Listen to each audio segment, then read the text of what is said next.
யாருக்காவது இப்படி இந்த கழுத்தை நெரிக்கிற மாதிரி எனக்கு கஷ்டங்க, சாகுற நிலைமைக்கு எனக்கு துன்பம் இருக்குதுங்க, இதுக்கு மேல வாழணுமான்னு நினைக்கிற அளவுக்கு எனக்கு கவலை இருக்குதுங்க அப்படின்னு யாராவது இருந்தால், இருக்க வேண்டாம், யாருக்காவது இருந்தால் அவங்களுக்கு நீங்க உபாயமா சொல்ற 4 வரி இவ்வளவுதான்.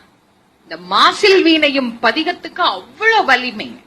உள்ளம் உருகி கண்ணீர் பெருகி சிவபெருமான் கிட்ட தினம் காலையிலையும் சாயந்திரமும் முடிஞ்சா நெய் விளக்கு ஏத்தி ஒரு சின்ன அகல் தீபத்திலேயாவது சுத்தமான நெய் விட்டு நெய் தீபம் ஏற்றி இந்த 4 வரி, ரொம்ப கிடையாது. மாசில் வீணையும் மாலை மதியமும் வீசுதெந்தலும் வீங்கலவானிலும் மூசுவண்டரை பொய்கையை போன்றதே ஈசன் எந்தை இணையடி நிழலே என்ற இந்த 4 வரிய கண்ணீர் பெருகி கடவுள் கிட்ட பிரார்த்தனை பண்றவனுக்கு தூக்குமேடையே முன்னாலே இருந்தா கூட அது விலகி